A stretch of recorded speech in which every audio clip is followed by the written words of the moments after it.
Hello and welcome. I'm Arjun Vishwanathan, and I'm going to be over the next 30 odd minutes in what promises to be a fascinating conversation about the imperatives that have emerged in the overall banking and the fintech ecosystem.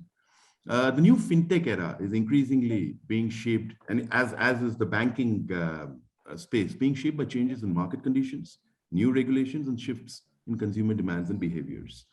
Our conversation today with eminent folks from industry is going to focus on the coexistence of the relationship and the convergence of the banking and the fintech ecosystem towards the benefit of the end consumer as well as fiscal inclusion. And to have this dialogue with me, please put your hands together to welcome in no specific order, Prasanna Lohar, Chief Innovation Officer, DCB Bank. Prasanna, welcome, delighted as always. Thank you, Arjun. I'm glad to be here for this wonderful discussion. Looking forward. Thank you so much. Thank you, sir. Anand Bhatia, Chief Marketing Officer at Fino Payments Bank. Anand, privileged and delighted. Same here. Thank you. And Zubair Alam, who is the BU head and the enterprise business for the Delhi EMC portfolio at Reddington. Zubair, welcome, sir. Delighted. Hey, Arjun, good morning and thank you. Looking forward to an insightful session with the experts. Wonderful. Gentlemen, this is a fascinating conversation. And Anand, with your permission, if I may be allowed to come to you first. There have been radical changes over the course of the last 2 years. In that sense, how do you see the overall evolution of the fintech ecosystem having matured to a point where my question to you, therefore, is, do you see the fintech ecosystem in a fundamental competing posture with banks, or do you see a more synergistic relationship with coexistence happening? How do you see this entire space evolving? The way we at Fino define ourselves, so we are a fintech with a banking license. So in some sense, going by the question, we are really at that intersection, point, if I may kind of say that. So at the end of the day, it has to be collaboration, right? I guess both people tend to have this whole view that there is a fintech view and then there is a bank view. Being in an ecosystem that is actually a fintech with a banking license, we've really, the whole perspective on our end is that everyone brings in a certain flavor to the table. Fintechs are associated with certain amount of speed and agility. Banks, by the nature of their business being highly regulated, then there are certain constraints. And banks have a certain advantage when it comes to scaling up. So in fact, a good example that I give people at times, I know it does irritate people when I say this, but it's almost like you have a platoon, let's say a commando platoon or something like that, 10, 12 soldiers who are equipped with the task of doing something really remarkable, covert mission behind enemy lines and all that cool kind of stuff. And then you have, it all folds into a large company and a brigade and, so on and so forth. So I think each way brings in a certain way of looking at things, certain discipline around stuff, and the two are actually complementary, right? So even in our earlier pre-banking, quote unquote, fintech is not necessarily somebody who's doing extremely high technology kind of stuff. At the end of the day, it has to be relevant. And if that's what you're doing, there was certain stuff that we could do. Now in a regulated environment, we are reaping the benefits of that way of working and are increasingly working with other folks in this space. Net aim of no matter what, again, a lousy word to use, but ideology, if one may call it, comes in as we're all at the end of the day out to really give the best value to our end consumer and thereby create value for folks who are invested in our business, which could be consumers, other stakeholders, regulators, shareholders, whatever the case may be. So clearly the two are incredibly synergistic and a lot that one can offer to each other and grow in mutually beneficial way. That's quite true indeed, because Prasanna, I bring that to you equally. In a sense of the word, you're also a digital native bank because you have deployed and employed vast technology to be able to serve the end consumer. In that sense, how do you view the evolution of this entire space of the emergence of fintechs as well as the radical acceleration of the traditional bank in that sense of the word? I think a very good question, Arjun, and I can divide into this answer into multiple sections. Like if you see the evolution of fintech itself in India since 2014-15 and now, it's a huge acceleration we could see in 2022 today. True. And maybe one of the report which is came in 2019 by Deloitte, the fintech adoption index India could be not top 20 countries. Like it's not like a top 2 or 3 countries the way we always see we are at a startup fintechs, we are among top 2-3, right? Now, if you see today, we are really geared up, not only on one business model like payments, which was primary business model in 2015-16. Every fintech used to talk only payments. True. Eventually, it has gone into digital payments and lending. Then slowly now, if you see buy now, pay later, or some of the other aspects, is like insurance also, fintechs are coming up, financial inclusion, robo-advisory like personal finance management. So now it is covering completely 360-degree expectation of a customer. So second aspect to look at customers, for what purpose customers are looking for a banking services, right? And if you look at, or if you exclude some of the banks who are providing customer 360-degree services like SBI on YONO or SDFC or ICICI and some of the other digital heavy banks, there is still a wide gap where customers are looking for a better financial services. So not only in means of a type of services, but how they can really take care of their money, what all different options where they can invest, wherein we could see some of the wealth tech fintechs companies like Grow or they had this opportunity and they have created a lot of a customer base on top of that. Now, when we are sitting in 2022, now based upon type of organization or type of a bank, now they are looking at how do they engage these customers who is doing transaction on Make My Trip for some kind of physical store or online store where these fintechs can come and create a better experience. For example, in a lending, Just Money is giving those on-the-fly loans, right? So while they are booking out Make My Trip, or there are many more other such companies are coming up. So as a bank, we can also provide this, right? But it will take a lot of time for a bank. Like now, based upon a bank size, bank's architecture, people in the bank, this is a detailed evolution process at a banks also. So wherein I can say 20 plus banks has done this exercise very well in the last 4 or 5 years. Still, there are other banks who are building those ESBs or open banking platforms. Even if they will build, they need internal structure, governance, processes, compliance, security. Indeed. Even internal awareness is not that there for those 80 or 70% banks. So now we are sitting out here. So every bank, the way some of the banks already have a structure to engage with the fintechs with some accelerator program, or they partner with some of the accelerator programs like Fintech Yatra or Innovation Carnival. There are many more, Very true. which helps and does this activity while bankers are not able to, right? So I think, Arjun, in a interest of a discussion, we are in a beautiful time where banks knows there is the necessity of fintech now to sustain a future customer demand. They also know how to build that stack, and they also know if they are not able to, where to go ahead and build these things, right?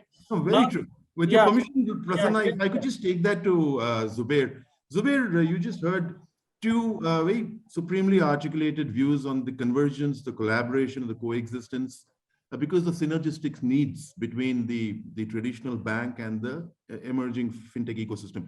At Redington, how do you see the space evolving? And therefore, how do you play partners in progress for such folks to be able to help them accelerate their value journey? Ananda, Arjun, sorry, I would want to share one emerging trend with us, which we experienced in the last 2 years, is the cloud adoption by the customers. And then obviously our channel partners also got more engaged in cloud offerings for the customer. For example, if customer had plans to purchase a physical storage device, instead they went in for a cloud storage on cloud. Now, we discussed with Dell EMC, and now there have been offerings by Dell EMC for device as a service. Now, the offering is there, but the challenge which is being faced is inclusion involving a financial institution here. to facilitate this offering, because this, of course, this involves, factoring of a payment solution here. So the payment solution is there with their, US entity. But they need to partner with someone in India, and they are like figuring it out.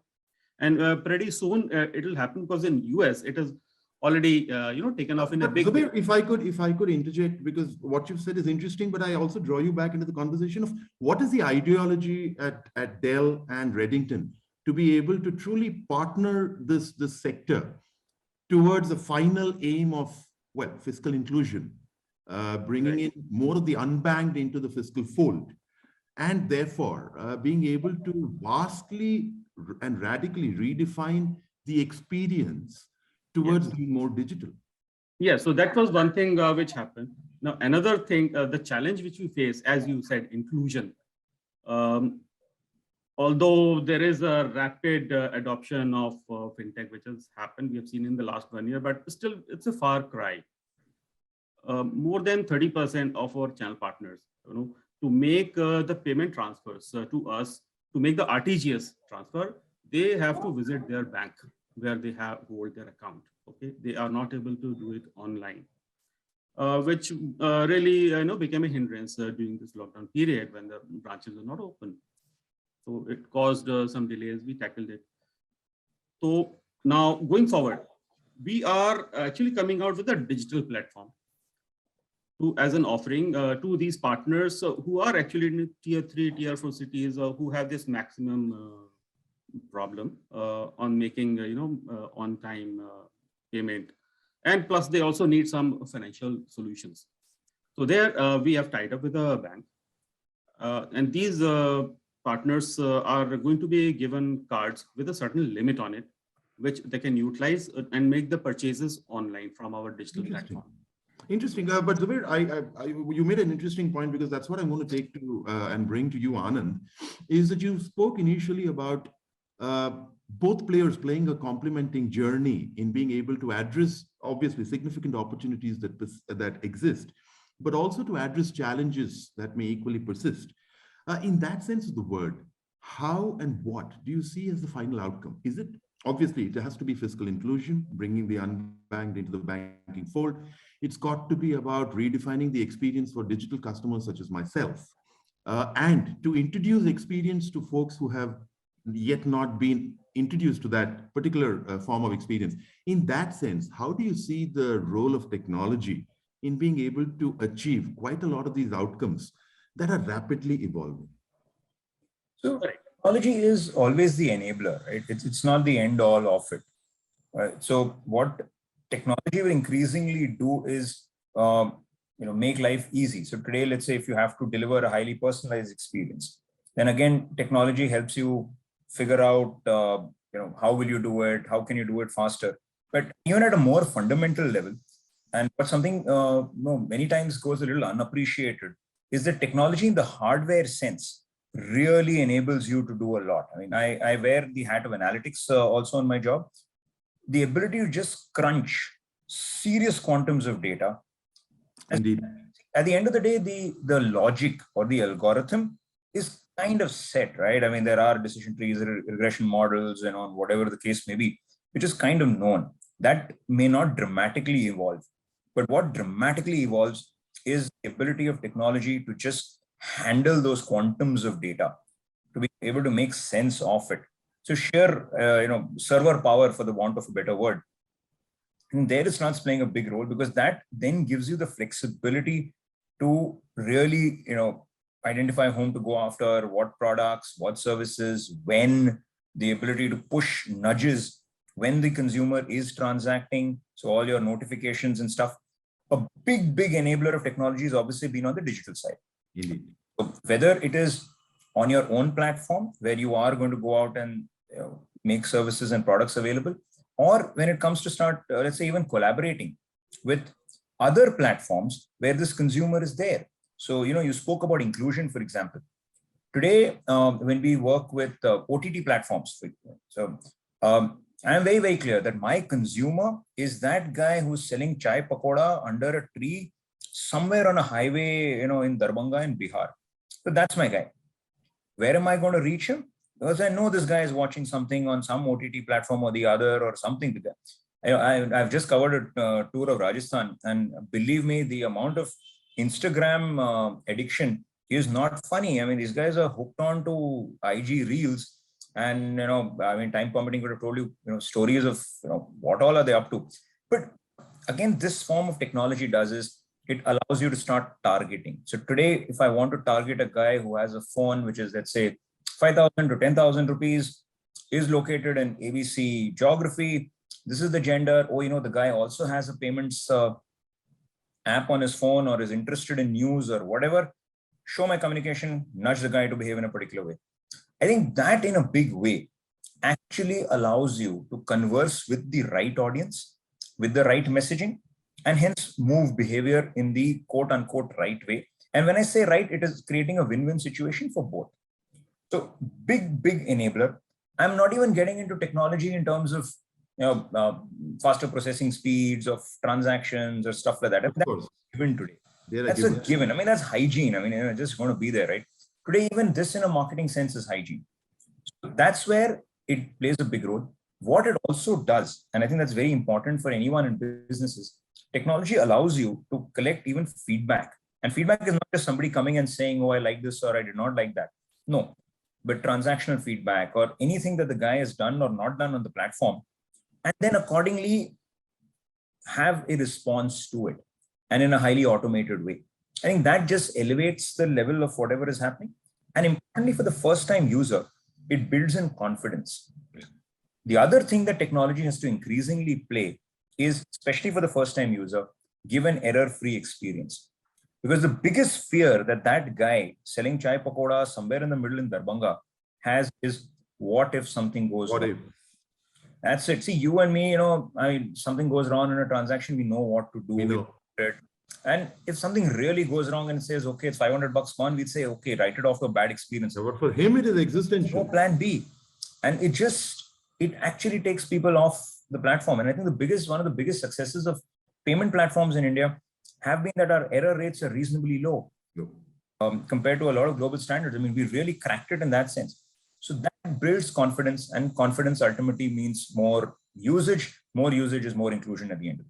Absolutely. And I think that is brilliantly articulated, because Prasanna, in a lot of ways, what Anand was speaking about and what Zubair also spoke about is the whole concept of technology being able to allow us to do far, far more than ever before. In a sense of the word, innovate at various levels. As Chief Innovation Officer, and I request you to humbly speak on behalf of the industry, there's so much innovation happening with vast amounts of data that's fueling insights. But do we really know where we want to go? Yeah, I think very exactly good question. And see, if you go back 500 years before or 2000 years before, if you ask the same questions, answer is the same, right? So yes, we really want to go ahead, right? Even if we keep on discussing or not discussing, there are some human beings or champions or technology comes and make it happen for the whole humanity, right? 17th century, 18th century, in 20th century, you had seen two industry revolutions, right? So first industry revolution, second, it was 100 years of difference, right? And even for a third. But third and fourth, I'm not sure we'll call it differently, right? Here onwards, revolutions, right? Within our industry revolution 4, within the internet, we have internet 1, 2, and today we talk about web 3, and which will take our life somewhere else. This is what we look at, right? And primarily, I'm talking on technology side because it drives a lot, right? Just imagine our business model today on mobility, on internet or web application, which were very good business model in 90s also, right? And that time we are not thought of that could be the possibility to bring some pizza on mobile phone or to order. I was in 2007-8 in UK when you have to just send an SMS or a missed call. A taxi will come appropriately in that wherever you're standing. Today, on us technology, we keep on struggling, right? Where are you, right? On Ola or Uber. So that's not a question, but thing is like, we never know what's going to come in 2035. But what we are doing today as a part of a technology adoption and a need of a customer, while they are adopting something today, say example, everybody has adopted Netflix and Amazon Prime in the entertainment industry. I don't know what's going to happen after 20 years for that industry, but certainly something happens in entertainment or a gaming or some kind of a retail industry eventually comes to other industries as a part of a technology adoption. So example, pop-up bank branches, right? Or something like retail experience, can it come in a bank branch when I'm entering, somebody comes and says, hi, hello. I mean, contactless account Yeah, opening. contactless, or in now we are talking about metaverse, right? Which was already there in form of a augmented or a virtual reality. Virtual reality. And primarily, a lot of research will happen now. While Microsoft, Google, and Amazons are now having their own product around that. Just imagine that Facebook changes its complete brand on Meta, because they see the way we have seen Facebook adoption in early 2000. This is what they will see early next 2, 3, 4 years, how that kind of a wave will come. So communication plays a lot of major role in every business model, right? How do you communicate, whether with a keyboard or a mouse or a, so while I talk to you tomorrow, you don't have to depict what I'm talking, right? So brain to brain interface can really, or some hologram coming in here in front of me, or instead of me, and giving all kind of a knowledge while I'm sitting at home and talking, right? The way we are on this wave 2, where we are interacting. In a wave 3, we will interact, but wherever I'll send my avatar, I'll select avatar and please go and talk, right? I'll talk here, and but that avatar will behave the way I'm behaving. And that kind of things are coming. Now, coming back to your original question, where are we moving, right? So there are some equations or methodologies, say example, Global Innovation Index, which comes every year with the WIPO, and there are around 140 plus countries who participate, and there are a lot of parameters like financial inclusion, how are you taking care of health, how are you taking care of ICT, how are you taking care of people, education, right? So based upon those parameters, they mark, right, who is the top country. Say example, last 2, 3 years, Korea, Switzerland, Sweden are there.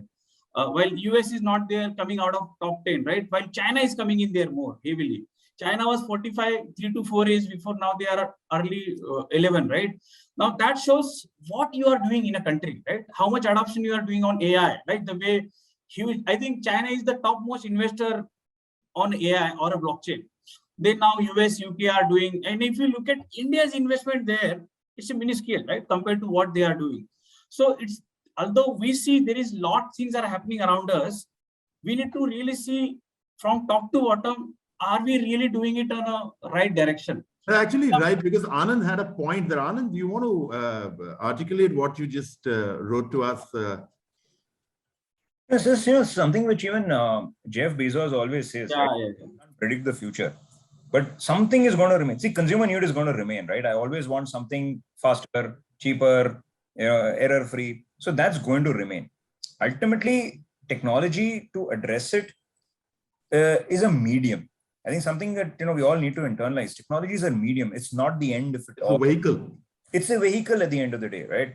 What is paramount is that guy there, and whether it's that chap selling chai samosas in Darbhanga, or the cool dude in Garodia Nagar Ghatkopar who wants to go to Starbucks and be the cool yo dude. I mean, no disrespect meant to anybody in Garodia Nagar, super nice people, but all said and done, the need is going to be there. I mean, the articulation may change, but fundamentally the need for recognition, the need for ease, or what a product can do for you is going to be there. And every time something will come up, nature abhors a vacuum, right? So something will come in that place. Absolutely true. Courtesy technology, speed of delivery of all that just becomes, faster, right? I mean, it's interesting that you say that, because that's exactly what I want to ask Zubair. Zubair, I'm bringing you in at a very interesting juncture, which is that you clearly heard the articulated needs of industry towards being able to do more with the enablement of technology and be able to innovate more to address opportunities that perhaps have not yet presented themselves today, but will certainly present themselves tomorrow. In that sense, what is the innovation that we can look at from the Dell EMC portfolio as well as the Reddington to be able to assist these wonderful folks in accelerating that journey so that, like Prasanna said, we don't remain that minuscule percentage? Yes, I would like to read this fundamental needs written by Anand in a sequence of speed, security, and ease of usage. Of course. Okay, my customers, the first priority is speed on transaction, speed on the decisions. Like, for example, a new channel partner approaches me and we got to make a credit decision on him. We usually take, a few days or maybe sometimes more than a week, because it's all a manual process. And it has become a major, road blocker many times in getting into a relationship. So here we have initiated a project inside where we have invested hugely in analytics and an AI platform. This is which 80% of the credit decisions in a very near future can be taken off in an automated way. Wonderful.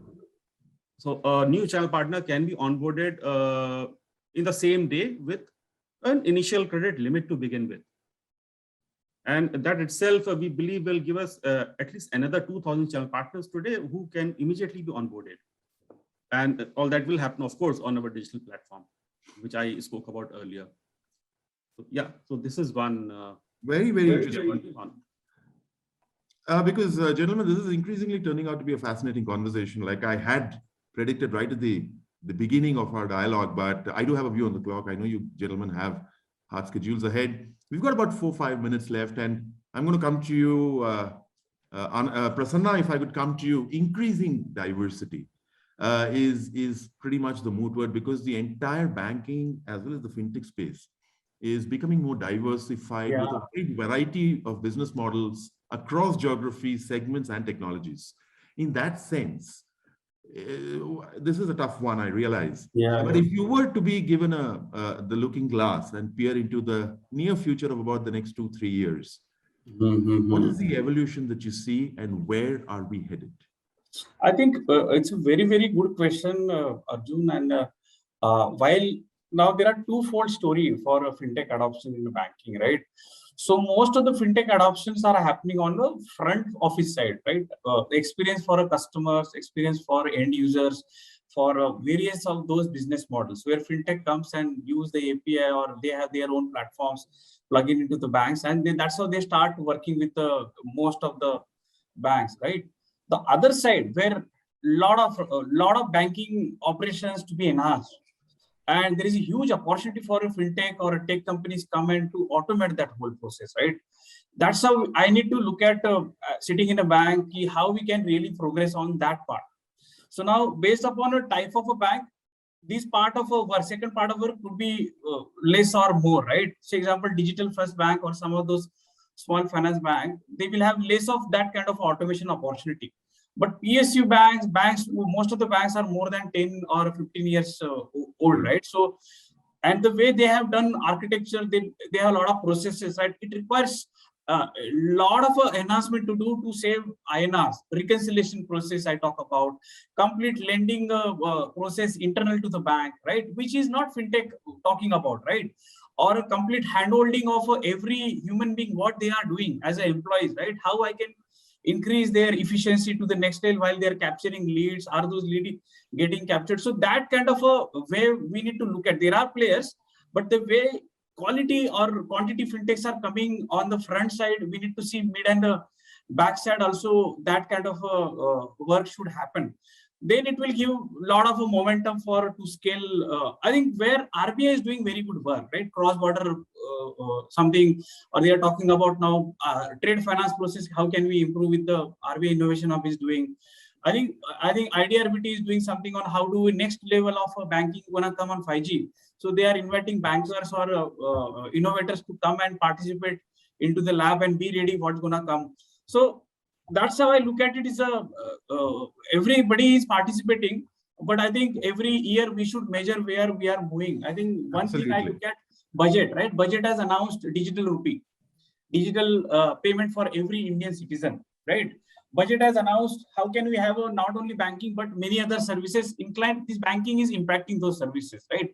So I think that gives a traction. So fintech companies or upcoming fintech companies should keep eye on what this RBI Innovation Hub, NPCI, IDRBT, RBIT, and government in India is doing.